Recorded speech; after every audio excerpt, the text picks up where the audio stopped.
आज के बाद तुम संस्कृत अपने कानों से भी नहीं सुनोगे। चलो जाओ यहाँ से। गुरुजी, लेकिन मुझे संस्कृत पढ़ना है। बचपन से चाहता हूं मैं। ये भाषा मुझे अच्छी लगती है।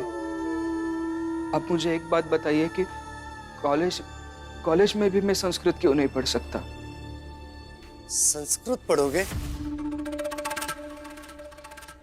हाथ आगे करो, हाथ आगे करो।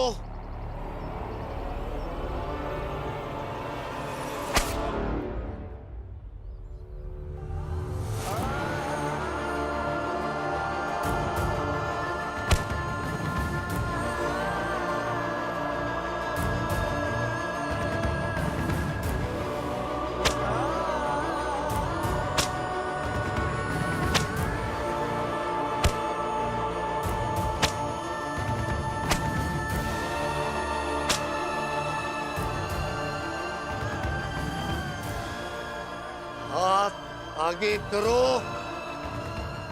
हाथ आगे करो। संत न छाड़े संतई, जो कोटिक मिले असंत। चंदन भुजंगा बैठिया, तौ शीतलता तजन। भाग जाओ यहां से।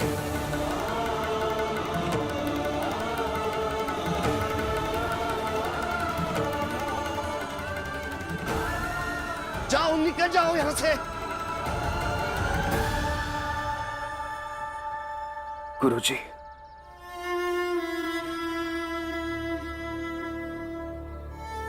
मैं आपके सामने बैठकर नहीं पढ़ सकता। कक्षा के बाहर खड़ा रहकर नहीं पढ़ सकता। सुनकर भी नहीं पढ़ सकता। ऐसा क्यों है गुरुजी? क्योंकि ये संस्कृत देवताओं की भाषा है। तुम संस्कृत बोलने के काबिल ही नहीं हो। चले जाओ यहां से।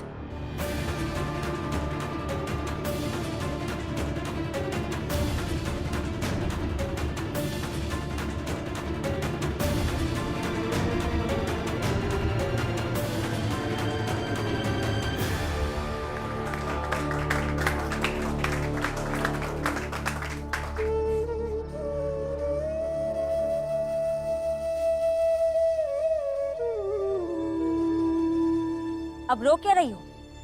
चलो अंदर। कबीरा जीवन कुछ नहीं,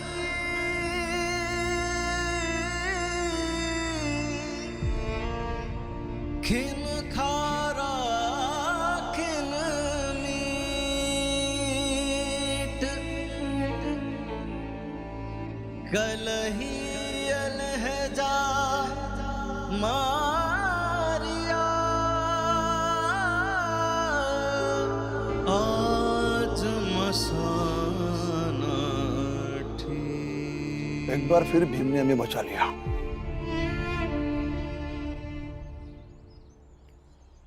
देखते देखते हर मुसीबत में मैं भीम की तरफ देखने लगता हूं। एक बाप होकर मुझे ऐसा लगता है कि भीम ही मेरी आखिरी उम्मीद है।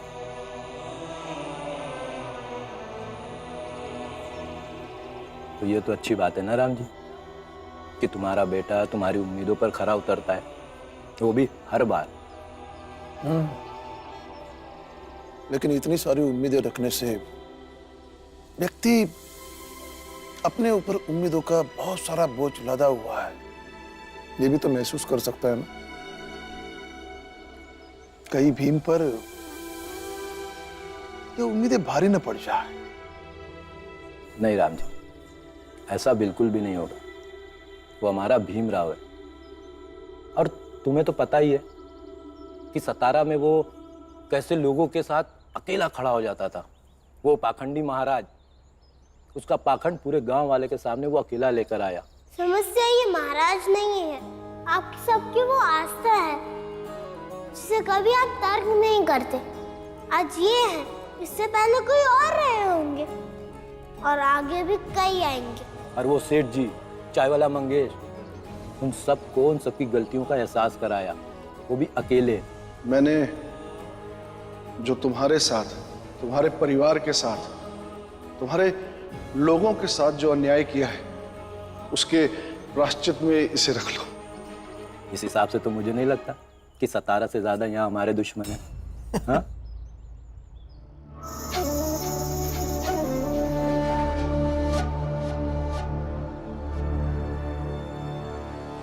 अरे तुम्हारे सेठ आए?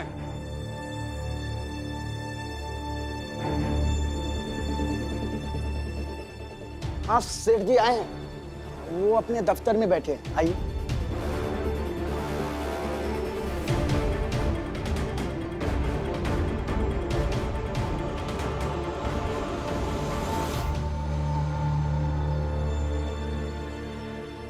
ये रेशम सेठ यहाँ? सेठ जी आपसे मिलने कोई आए हैं। अरे रेशम सेठ, आइए आइए, बैठिए बैठिए बैठिए। बहुत सुना है आपके बारे में, आज अचानक यहाँ? बस मुझे पता चला कि राम जी और उसका दोस्त पुरंजन, वो आपके यहाँ नौकरी करता है। जी हाँ, लेकिन क्या हुआ? मैं चाहता हूँ कि आप उन्हें नौकरी से निकाल दें। लेकिन क्यों?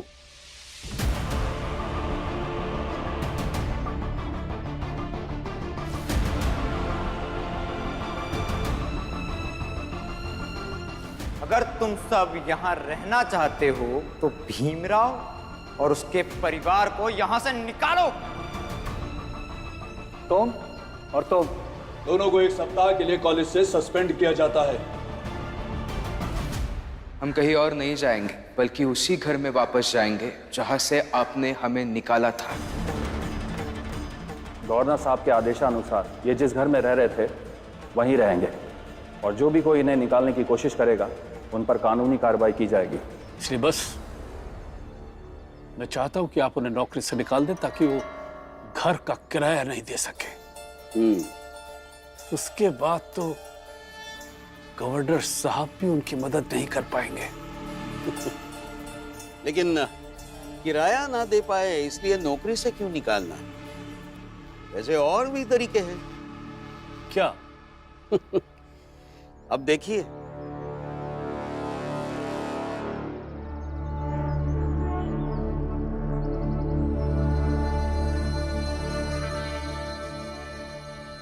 मेरे ऑफिस से कुछ पैसे और सामान चोरी हो गया है। तुम में से किसी ने देखा है? नहीं सेठ जी, मैंने नहीं देखा सेठ जी। तुमने देखा है? नहीं सेठ जी। और तुमने? नहीं सेठ जी, मुझे भी नहीं पता। तो पता होना चाहिए ना, क्या करते हो? चौकीदार का काम क्या है? यही ना? मेरा 30 रुपए का सामान चोरी हो गया है, अब उसका हर्जाना तुम दोगे। सेठ जी, मैं कहां से लाके दूंगा? सेठ जी ढूंढते हैं ना, शायद मिल जाए। हम क्या बेवकूफ दिख रहे हैं? हमने ढूंढा लेकिन कहीं नहीं मिला। अब इसका हर्जाना ये देगा। लेकिन 2.5 रुपए तनख्वाह लेने वाला इतना हर्जाना कैसे भरेगा? अच्छा, तो रामजी तुम्हारी तनख्वाह मिलाकर भरो। और वैसे रामजी तुमने क्या कहा था? इसकी जिम्मेदारी ली थी ना तुमने। तो फिर इसके दंड में तुम भी भागी बन गए, क्यों?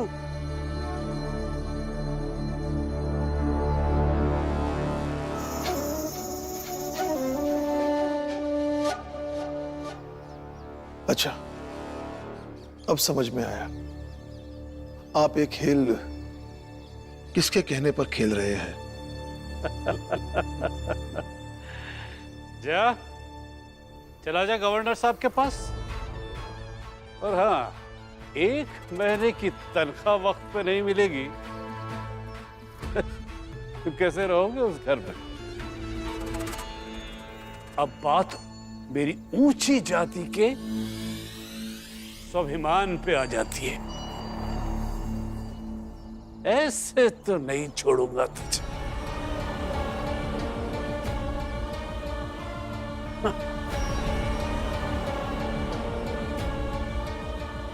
जब तक मेरा नुकसान पूरा नहीं हो जाता तब तक तुम दोनों की तनख्वाह कटेगी। सेठ जी, सेठ जी, चाहिए तो आप मेरी तनख्वाह काट लीजिए सेठ जी, लेकिन राम जी की तनख्वाह मत काटिए सेठ जी। राम जी ने मुझे यहाँ काम पे रखवाया, मैं उसके लिए और मुसीबत नहीं पैदा कर सकता सेठ जी। आप मेरी तनख्वाह काट लीजिए सेठ जी।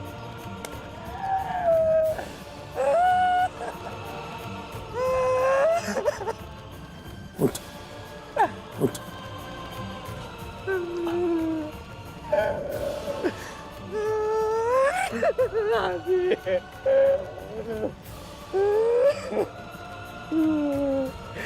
मुझे माफ कर दो राम जी, माफ कर दो मुझे। मेरी वजह से तुम्हें और मुसीबत उठानी पड़ी।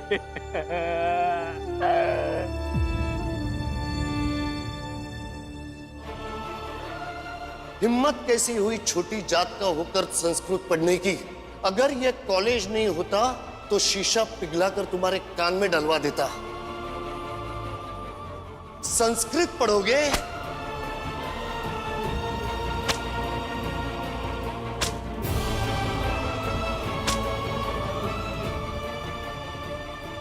घर में किसी को पता नहीं चलना चाहिए कि मेरे साथ आज कॉलेज में क्या हुआ, नहीं तो सब परेशान हो जाएंगे।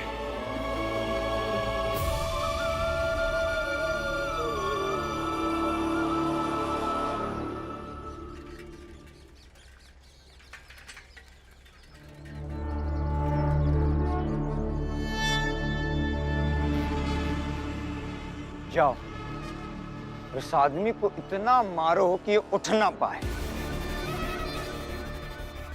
कमाने वाला एक राम जी है, उसका भी हिसाब काका ने कर दिया होगा। बचा ये, इसका भी हिसाब अभी करो ताकि ये भी कमा ना सके। जाओ।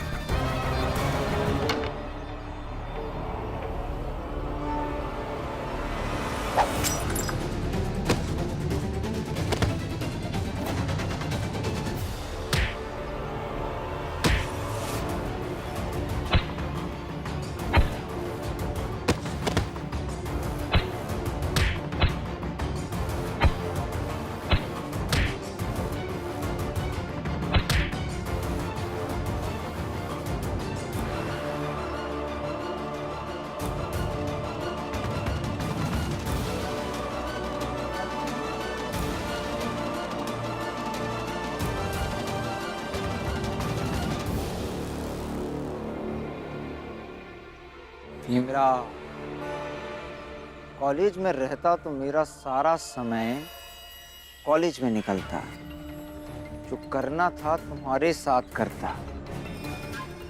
लेकिन अब तुमने मुझे कॉलेज से निकलवाया है तो पूरी बंबई में कुछ भी करूंगा।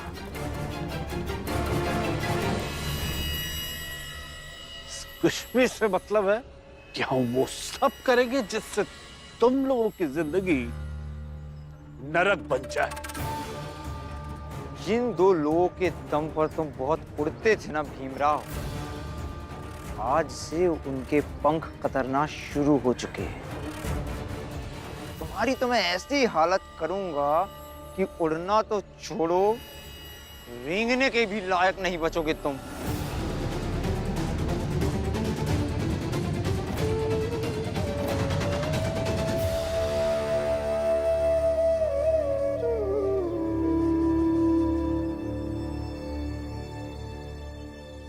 और भीमराव, आज तो कॉलेज में सबके नायक बन गए होगे।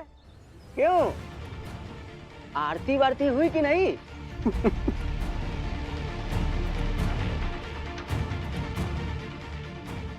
हाँ हाँ, आरती तो जरूर हुआ होगा। अरे इतना बड़ा आदमी है गवर्नर साहब, उनसे मिल के आ रहे हैं, कोई मामूली बात है क्या हो? बिल्कुल होइबे किया होगा। अरे कॉलेज के प्रिंसिपल चाहे कबहू गवर्नर से न मिले हों, अरे भीमराव उनके साथ चाय पी के आए। क्या बात है भाई। भीम भैया, आप एक समस्या का समाधान बताओ ना। क्या हुआ? आज सुबह अपने चाल में एक ज्योतिष आए थे जो संस्कृत में तंत्र मंत्र पढ़ रहे थे। वो सुन के मुझे बहुत अच्छा लगा। स्कूल जाके संस्कृत वाले गुरुजी से कहा कि मुझे संस्कृत सिखाओ ना। उनने मुझे भगा दिया और बोला कि तुम संस्कृत सीखने के योग्य नहीं हो, तुम्हारी जात संस्कृत नहीं सीख सकती। संसार की सबसे शुद्ध भाषा को संसार का सबसे अशुद्ध आदमी बोलेगा, ये पाप है।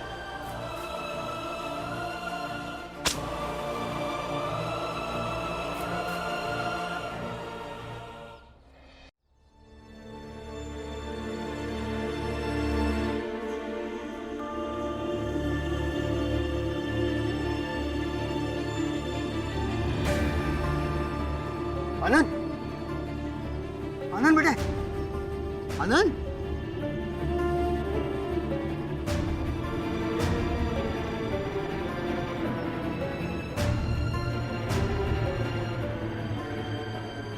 आनंद,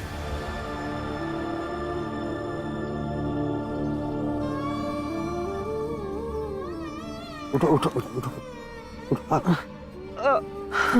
आराम से बेटा। आनंद, ये सब कैसे हुआ?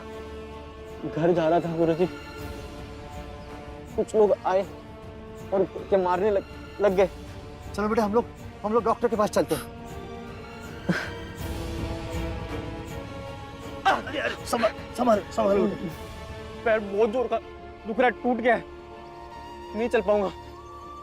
ठीक है बेटे, तो फिर तुम यहीं रुक जाओ, मैं डॉक्टर को लेके यहीं आता हूँ। मैं बस अभी गया और अभी आ गया। संभालो।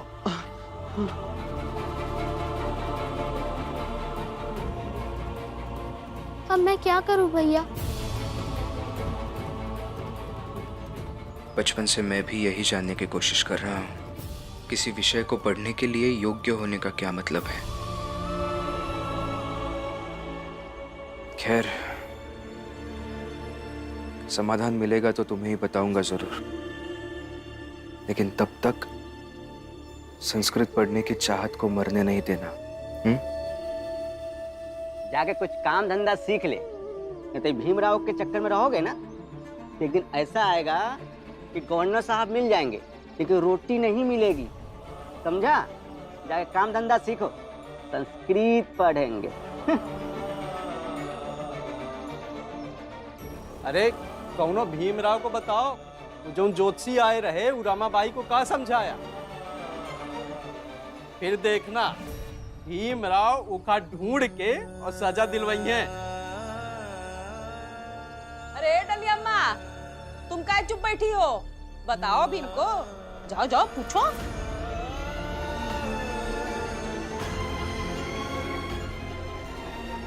डलिया अम्मा, क्या हुआ आज?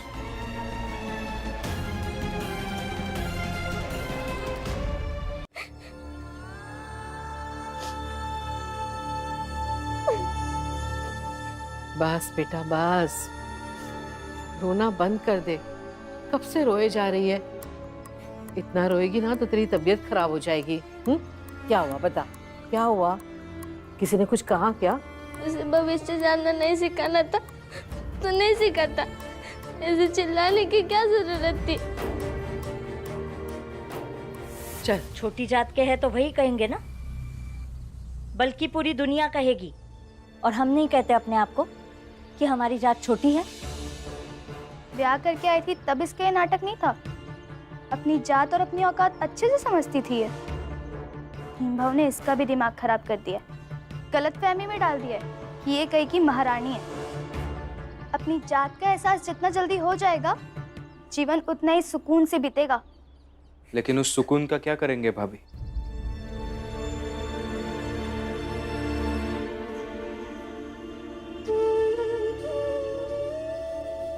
अस्तित्वहीन जीने का क्या तात्पर्य है भाभी? और मुझे तो रमा के ये आंसू अच्छे लग रहे हैं।